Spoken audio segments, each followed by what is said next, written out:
اور ان کی اکانومی جب اس سے متاثر ہوگی. تو اس لیے ان کے یہ 4 بڑی ڈائمنشنز ہیں ان کے مسائل کی. تو کرائسس در کرائسس اس وقت وہ فیس کر رہے ہیں. تو دنیا میں نہ ہی کوئی جنگیں ختم ہو رہی ہیں، نہ ہی کوئی جو ہے وہ امن سکون شانتی جو ہے نظر آ رہا ہے، بلکہ جو امریکہ کی پالیسیز ہیں وہ اب یورپ کے اندر بھی کیوس پیدا کر رہی ہیں، اور خود European policies toward Ukraine and Middle East وہ مزید کرائسس پیدا کر رہی ہیں. اور جو ہے وہ مڈل ایسٹ کا معاملہ جو ہے وہ فی الحال کہیں ہمیں سائڈ پر جاتا ہوا نظر نہیں آ رہا، کہ مستقل طور پر حل ہوتا جو ہے وہ نظر نہیں آ رہا. تو یہ تمام ڈیٹیلز آپ کے سامنے رکھیں گے.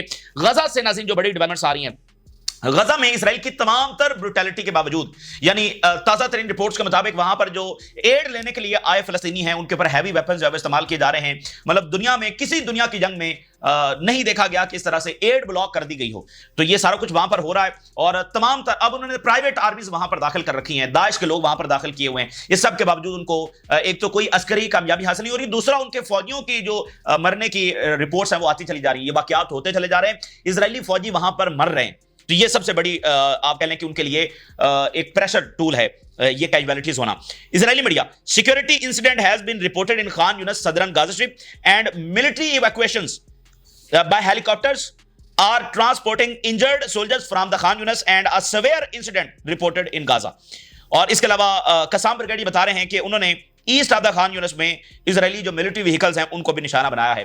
تو یہ تازہ ترین ایک واقعہ ہے، اور جو ہے وہ کل ہمیں ایک بڑا واقعہ جو رپورٹ ہوا، ایک فلسطینی فائٹر نے 22 اسرائیلی فوجیوں کو جو ہے نشانہ بنایا، اور آج پھر یہ ایک اور بڑا واقعہ ہوا. تو ان کے فوجی، اب اسرائیلی میڈیا نے ایک اور رپورٹ جاری کی ہے، ان کے مطابق پچھلے ویک کے اندر جب ایران کے ساتھ بھی جنگ جاری تھی، پچھلے ویک کے اندر وہ کہہ رہے ہیں کہ 20 اسرائیلی فوجی مارے گئے.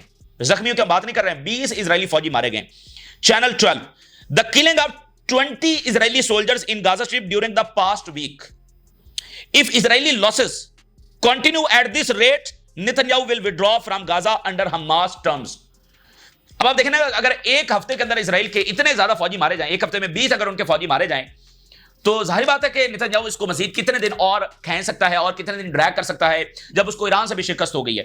اور فوجی ایک ہفتے میں 20 فوجیوں کا مرنا، یہ بہت یعنی کہ بڑے نمبرز ہیں. اور اسرائیلی میڈیا اس لیے کہہ رہا ہے کہ اگر یہ ریشو اسی طرح سے جاری رہی، اگر 2-3 ہفتے اسی طرح سے اسی ریشو کے ساتھ اسرائیلی فوجی وہاں پر ہلاک ہوتے رہے، تو نتنیاہو کو انڈر پریشر وہاں سے وڈرا کرنا پڑے گا انڈر حماس کی شرائط. اچھا، جو نیو یارک کے میئر ہیں اس وقت وہ عالمی خبروں کی زینت ہیں اور جو کھل کر فلسطین کی سپورٹ کر رہے ہیں. نتنیاہو کی گرفتاری کا انہوں نے اناؤنس کر رکھا ہے، اور ٹرمپ کے لیے وہ کہتے ہیں کہ میں ٹرمپ کے لیے ڈراؤنا خواب ہوں. اچھا، زوران ممدانی جو ہیں انہوں نے ایک اور اس وقت ٹویٹ کیا ہے جس سے اسرائیل میں کافی آپ سمجھ لیں کہ کھلبلی مچی ہے. انہوں نے اسرائیلی میڈیا ہی کی ایک رپورٹ جب وہ شیئر کر دی ہے، ہیرڈز کی یہ رپورٹ ہے، اس کو وہ شیئر کر رہے ہیں. ہیرڈ یہ کہہ رہا ہے کہ it's a killing field. IDF soldiers ordered to shoot deliberately at unarmed Gazans waiting for humanitarian aid. Heard یہ رپورٹ کر رہا ہے کہ جو ایڈ سینٹرز ہیں وہ میدان جنگ بنے ہوئے ہیں، اور جان بوجھ کر جو اسرائیلی آرمی ہے ڈیلیبریٹلی ان کے اوپر اٹیک کر رہی ہے. اس کو جناب اٹھا کر زہران ممدانی نے شیئر کر دیا ہے. تو وہ بات جو ہے وہ وہاں پر بھی، یعنی وہ وہاں پر کھل کر اسرائیل پر تنقید کر رہے ہیں، اس سے وہ اور زیادہ پاپولر ہو رہے ہیں. تو پبلک اوپینین جو ہے وہ اب ریفلیکشن کر رہی ہے الیکشن کے اندر. تو یہ ایک بڑی بات ہے کہ وہاں ان کا جو بیانیہ ہے وہ پوری طرح سے ایکسپوز ہو رہا ہے. اچھا، یہ وہاں پر امریکن میڈیا پر بیٹھ کر ان سارے واقعات کا اس طرح سے جواب دیتے ہیں کہ ہم کوئی جان بوجھ کر نشانہ نہیں بنا رہے. اب آپ ذرا اندازہ کریں کہ ہم کوئی جان بوجھ کر نشانہ نہیں بنا رہے، یہ بس یہ کولیٹرل ڈیمیج ہے، اور یہ بس درمیان میں حماس موجود تھی، ہم نے حماس کو نشانہ بنایا اور فلاں فلاں، یہ ایسی باتیں کرتے ہیں، لیکن پوری طرح سے ایکسپوز ہو رہے ہیں. اور اس کا سب سے بڑا ثبوت یہ ہے کہ عوام ان کو ووٹ کر رہی ہے جو کھل کر اسرائیل کے خلاف کھڑے ہیں. اچھا، اسی درمیان جو اسرائیلی کورٹس ہیں، نتنیاہو نے وہاں پر ریکویسٹ کی ہے کہ اس کا جو ٹرائل ہے اس میں ریلیف دیا جائے اور اس کو آگے بڑھایا جائے، لیکن کورٹس نے اس کو ریجیکٹ کر دیا نتنیاہو کی اپیل کو. ایسوسیٹڈ پریس یہ رپورٹ کر رہا ہے Israeli court rejects Netanyahu's request to postpone his corruption trial. اب چونکہ ٹرمپ نے یہ کہا ہے کہ اس کے سارے جو کیسز ہیں وہ معاف ہو جانے چاہیے، تو اس نے ایک باقاعدہ اپیل وہاں پر دائر کی، لیکن کورٹس نے ریجیکٹ کر دیا ہے. یہ ایک بڑی ڈیولپمنٹ ہے، اور اسرائیلی جو اپوزیشن ہے اس نے ٹرمپ کے اس اپیل کو اس کے اوپر بہت زیادہ کرٹیسزم کیا ہے، اور اس کو کہا ہے کہ یہ ہمارے اندرونی معاملات کے اندر مداخلت ہے، اس کو ہم کس طور پر قبول نہیں کریں گے. اچھا، اب ساتھ ساتھ غزہ کا سیز فائر اور آگے کے عرب فوجیں وہاں پر جائیں گی، فلسطینی ریاست، ابراہم اکارڈ، یہ ساری چیزیں بھی ساتھ ساتھ چل رہی ہیں. اس کے اوپر بین گور کا جو سٹیٹمنٹ آیا ہے وہ امپورٹنٹ ہے. بین گور یہ کہہ رہا ہے I find it hard to believe that Netanyahu will repeat past mistakes and enter into negotiations that lead to the establishment of Palestinian state. وہ کہہ رہا ہے کہ میں یقین نہیں کر سکتا کہ نتنیاہو جو ہے ایسے نیگوسیشنز کا حصہ بنے گا جو فلسطینی ریاست کی طرف لے کر جائیں گے. یہ کسی طور پر پاسبل نہیں ہے, اور وہ اگر ایسا کرے گا تو ماضی کی مسٹیکس دہرائے گا. یہ بہت بڑی سٹیٹمنٹ ہے. اس کی وجہ یہ ہے کہ ماضی کی کون سی مسٹیکس ہیں بھائی, ماضی کی مسٹیک کون سی ہے؟ تو وہ حوالہ دے رہا ہے اوسلو اکارڈ کا. اوسلو اکارڈ وہ فارمل آپ کہہ لیں کہ نیگوسیشنز تھے جو فلسطینی ریاست کے لیے ہوئے, جس میں یہ کمٹ کیا گیا کہ ان سٹیجز فلسطینی ریاست بنائی جائے گی, جس میں پہلے ایک فلسطینی اتھارٹی ہوگی, پھر یہ الٹیمیٹلی ایک آزاد ریاست میں بنا دیا جائے گا. تو اس اوسلو اکارڈ کا نتیجہ کیا نکلا تھا, ہم نے ساری سٹوری آپ کے سامنے رکھی. وہ جو پرائم منسٹر تھا اس کے بارے میں کہا جاتا ہے کہ اس کو مروانے میں نتنیاہو ہی کا کردار تھا. تو اب بین گویر اسی چیز کی دھمکی نتنیاہو کو لگا رہا ہے. تو اس لیے میں آپ کو بتا دوں کہ یہاں پر کوئی ٹو اسٹیٹ نہیں بننا ہے. یعنی بین گویر نتنیاہو کو اسی چیز کی دھمکی لگا رہا ہے جو نتنیاہو نے خود کیا تھا. اس کے اوپر الزام لگایا جاتا ہے کہ اس وزیر اعظم کو مروانے میں اسی کا کردار تھا, اسی کا ہاتھ تھا, اسی نے انسائٹ کیا تھا. تو بین گویر بھی نتنیاہو کو اسی انجام کی دھمکی دے رہا ہے. ٹھیک ہے نا. تو یہ دیکھیں وہاں جن کا یہ نمائندہ ہے جو اسرائیلی سیٹلرز ہیں, وہ مطلب فلسطینی ریاست بننے دیں گے؟ تو وہ کبھی بھی اس کو نہیں ہونے دیں گے. اس لیے یہ مسئلہ چلتا رہے گا انٹل اینڈ انلیس یہاں پر ایک ہی ریاست بنے گی. اور ویسے بھی ٹو اسٹیٹ جو ہے وہ ایک ٹرک کی بتی ہے, اور جو یہ ہے کہ بس بنے گی, پتہ نہیں کب بنے گی, وہ فیزیبل ہے ہی نہیں. بس دنیا میں پتہ نہیں کون سی ایسی ریاست ہے کہ ایک اس کا کونا ادھر ہے, دوسرا کونا ادھر ہے, وہ آپس میں ان کا کوئی زمینی رابطہ نہیں ہے. یعنی ویسٹ بینک اور غزہ کا کوئی زمینی آپس میں رابطہ ہی نہیں ہے. یہ کون سی ریاست ہے؟ تو یہ بس آپ سمجھ لیں کہ یہ کوئی فیزیبل پلان ہے ہی نہیں. تو یہ جنگیں چلتی رہیں گی فلسطین کے تنازع کے اوپر انٹل اینڈ انلیس یہاں پر ایک ہی ریاست بنے گی. اور اسرائیلی سیٹلر جو ہے وہ نتنیاہو کو کہہ رہے ہیں کہ کسی صورت فلسطینی ریاست کی جو مذاکرات ہے وہ نہ کرنا. تو اب امریکہ کا بھی پریشر ہے, کیونکہ امریکہ کی جو وائلڈ اسٹریٹجی ہے مڈل ایسٹ کے حوالے سے, اس نے عربوں کو اپنے کیمپ میں رکھنا ہے. اور اب چونکہ اسرائیل تمام فرنٹس کے اوپر شکست کھا چکا ہے, تو اب عربوں کو کیسے اپنے کیمپ میں رکھنا ہے؟ تو اب ان کو کچھ نہ کچھ غزہ کا سیز فائر آگے پیچھے کچھ ایسی چیزیں کرنی ہے تاکہ وہ بھی بتا سکیں کہ بھئی ہم نے یہ اچیومنٹ کر کے دکھائی ہے. دیکھیں ہم جو اتنا عرصہ خاموش رہے ہیں, دیکھو ہم نے سیز فائر کروا لیا, دیکھو ہم نے فلسطینی ریاست کی کمٹمنٹ لے لی. تو اس طرح کی باتیں ہوں گی, بس اس سے زیادہ کچھ بھی نہیں ہے. ہاں, غزہ کا سیز فائر یہ فلسطینیوں کی سب سے بڑی ایک جیت ہوگی, کیونکہ اسرائیل نہیں چاہتا کہ غزہ کا سیز فائر ہو. تو اگر وہ مجبور ہو رہا ہے تو یہ وکٹری ہے, لیکن اس میں بھی اب وہ امریکہ کی مدد سے چاہتا ہے کہ کوئی نیا یہاں پر منصوبہ بنایا جائے. یمن کے اندر آج بڑی ریلیز ہو رہی ہیں, اور یمن یہ کہہ رہا ہے کہ وہ فلسطین کے ساتھ کھڑا ہے, آخری حد تک کھڑا ہے. Mass rallies across Yemen declares with Gaza until victory, فتح تک جو ہے وہ ہم غزہ کے ساتھ کھڑے ہیں. اور لیبنان کے حوالے سے کچھ بڑی ڈیولپمنٹ سامنے آئی ہیں. ایران کا جب سیز فائر ہوا ہے تو اس کے بعد ہم نے یہ بات آپ کے سامنے رکھی کہ نتنیاہو کچھ نہ کچھ ایسکیلیشن کرے گا, شام میں, لیبنان میں, آگے پیچھے کچھ نہ کچھ کرے گا. چونکہ سیریا کے ساتھ اس کا ایک معاہدہ طے پا رہا ہے, جس میں گولان ہائٹس جو وہ آفیشلی الشرا اسرائیل کو دینے جا رہا ہے میڈیا رپورٹس کے مطابق, جو کہ سسٹینیبل نہیں ہے. اس کو شام کے لوگ کبھی قبول نہیں کریں گے. اچھا, تو لیبنان میں اچانک ایسکیلیشن ہو گئی ہے.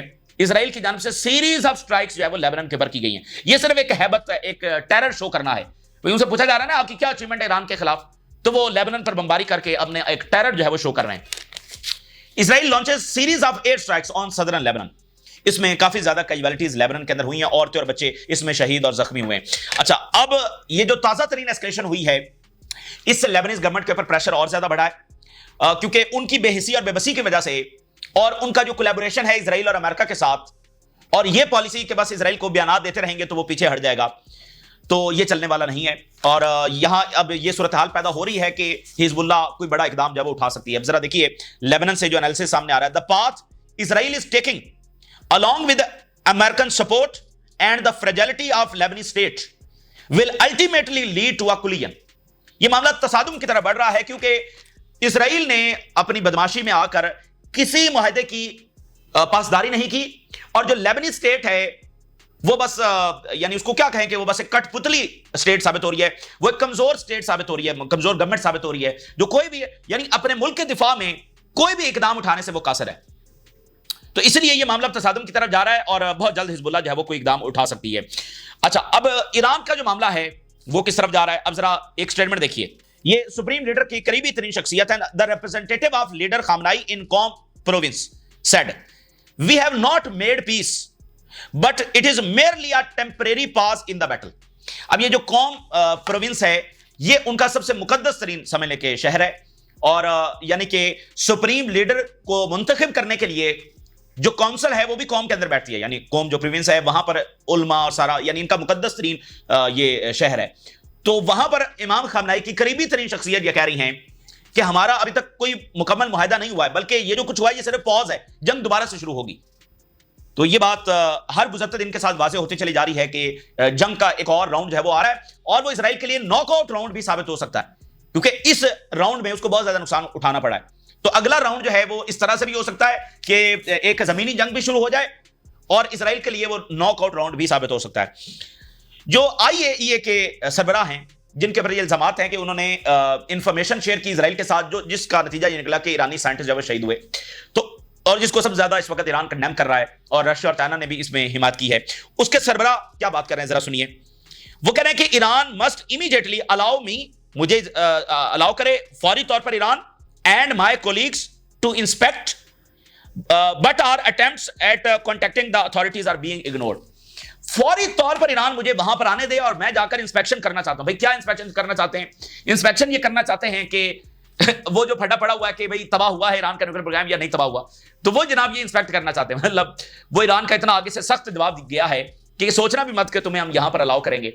تو یعنی کہ اب ان کو سب سے بڑی پریشانی کیا ہے؟ پریشانی یہ کہ ان کے پاس انفارمیشن نہیں ہے ایران کا نیوکلیئر پروگرام اس کا کیا بنا، وہ آگے بڑھ رہا ہے نہیں بڑھ رہا، کیا ہو رہا ہے۔ تو پہلے تو ان کے لوگ بیٹھے ہوئے تھے، تو اس لیے جو امریکی صدر نے جو کچھ کیا وہ سب سے بڑی اس کی بیوقوفی تھی، اور اس کا نتیجہ الٹیمیٹلی یہی نکلے گا کہ ایران ایک نیوکلیئر پاور بن جائے گا، اور وہ اس خطے کی سب سے بڑی تبدیلی ہوگی۔ جس دن ایران نیوکلیئر پاور بن گیا، اس دن اسرائیل کی بدماشی کا وہ آخری چیز ہوگی، ٹھیک ہے نا۔ پھر یہ امریکہ اور اسرائیل یہ سارا کچھ ایران کے خلاف نہیں کر سکیں گے۔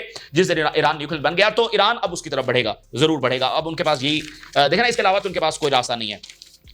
اچھا، اب اسی درمیان ناظرین ویسٹ میں کیا ہو رہا ہے، اور اس کا براہ راست تعلق مڈل ایسٹ سے، کیونکہ یورپ کس ڈائریکشن میں جا رہا ہے، یورپ کس چیز کی وجہ سے پریشرائز ہو رہا ہے، یورپ کی اکانومی، یورپ کی پاور، یورپ میں اندرونی اختلافات، یہ سارے بہرحال میٹر کرتے ہیں، کیونکہ یہ کولیکٹیو سپورٹ ہی تو ہے اسرائیل کے لیے۔ تو اب ذرا دیکھیے، ایک بڑی اسکلیشن ہوئی ہے۔ استونیا نے کہا ہے کہ وہ نیٹو کے نیوکلیئر کیریئر جنگی طیاروں کو الاؤ کریں گے کہ وہ استونیا میں ڈپلائے ہو سکیں۔ رشیا کا سٹیٹمنٹ آیا ہے، Estonia intention to allow NATO aircraft to fly in its territory direct threat to us.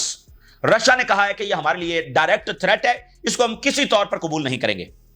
Russian media, Estonia ready to host nuclear capable NATO jets, اس میں F-35 جیٹس ہیں جو نیوکلیئر کیری کر سکیں گے، وہ یہاں پر ڈپلائے ہوں گے۔ Estonia ready to host NATO jets carrying nuclear weapons says defence minister. Estonia کے ڈیفنس منسٹر کہہ رہے ہیں کہ ہم تیار ہیں نیٹو جیٹس کو یہاں پر۔ اب کیا مطلب یہ سارا کس لیے ہے؟ تو یہ سارا دیکھیں نا، جس سوچ کی وجہ سے یا جو ان کی پالیسی تھی، جس کی وجہ سے یوکرین کی جنگ شروع ہوئی کہ رشیا کو پرووک کرنا ہے، جو میڈنس دکھائی گئی وہ تو ابھی ختم نہیں ہوئی ہے۔ یعنی وہ رشیا کے ساتھ کسی امن معاہدے کے لیے تیار نہیں ہے، بلکہ مزید اس کو کنٹین کر رہے ہیں، اس کے تمام بارڈرز کے اوپر جو ہے وہ اپنی پریزنس کو بڑھا رہے ہیں۔ رشیا کہہ رہا ہے کہ بھائی وہ جنگ ہی اس لیے لڑ رہا ہے کہ اس کے بارڈرز کے اوپر یہ نیٹو پیچھے ہٹے، اور نیٹو مزید آگے بڑھ رہا ہے۔ تو آپ سوچیں کہ رشیا کیسے پیچھے ہٹے گا؟ رشیا تو جنگ میں اترا ہوا ہے اپنی ایگزسٹنس کے لیے۔ تو نیٹو کے یہ اقدامات دنیا کو عالمی جنگ کی طرف دھکیل رہے ہیں۔ اچھا جی، Estonia determination to join to receive aircraft carrier nuclear weapons poses a threat to Moscow. اور بلومبرگ یہ رپورٹ کر رہا ہے کہ رشیا نے امیڈیٹلی 17% بڑھا دیا ہے ڈرون پروڈکشن کو۔ اب یہ دیکھیں اسلحے کی دوڑ کس طرح سے یہاں پر لگ رہی ہے۔ 17% جو ہے وہ رشیا نے اچانک امیڈیٹلی، اور آرسنک جو میزائل ہے ان کا، اس کو مزید اگلی سیریز تیار کرنے کا بھی پیوٹن کی جانب سے آرڈر کر دیا گیا ہے۔ اچھا، اگلی خبر دیکھیے، یورپی union plans WTO alternative as Trump escalate ٹیررز، financial time. یہ اتنی بڑی تبدیلی وہاں پر آ رہی ہے کہ وہ پورا جو WTO ہے اس کو ریشیپ کرنے کی بات کر رہے ہیں، اور وجہ صرف امریکہ ہے۔ اور اس کے ساتھ دیکھیے، US aid purpose funding Le Pen legal fight sparking approved.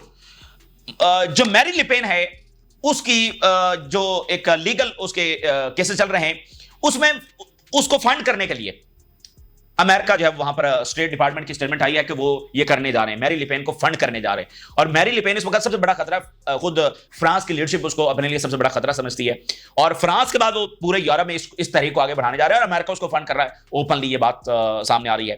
تو اب دیکھنا کہ میکرون گرین لینڈ پہنچا ہے، تو یہ امریکہ ان کا پرانا اتحادی ہے، اور وہ امریکہ کے خلاف نہیں جانا چاہتے، لیکن مسائل پیدا ہو رہے ہیں۔ تو ویسٹ میں اپنی ایک لڑائی ہے، اگر وہ مڈل ایسٹ میں بھی یہ ڈبل سٹینڈرڈز رکھیں گے تو دنیا میں، یعنی کہ دیکھیں نا، مڈل ایسٹ بھی پیچھے ہٹے گا، دنیا بھی ان کا اصلی جو چہرہ ہے وہ دیکھ رہی ہے۔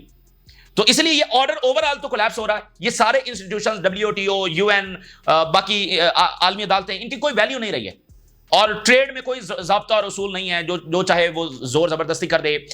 جو نیوکلیئر ادارہ ہے اس کی کوئی اہمیت نہیں ہے، کہ جب چاہے امریکہ اور اسرائیل حملہ کر دیں گے تو آپ کے لیے کوئی سیکورٹی گارنٹی نہیں ہے. تو اس لیے یہ دنیا کا جو آرڈر ہے وہ مجموعی طور پر کولیپس ہو رہا ہے.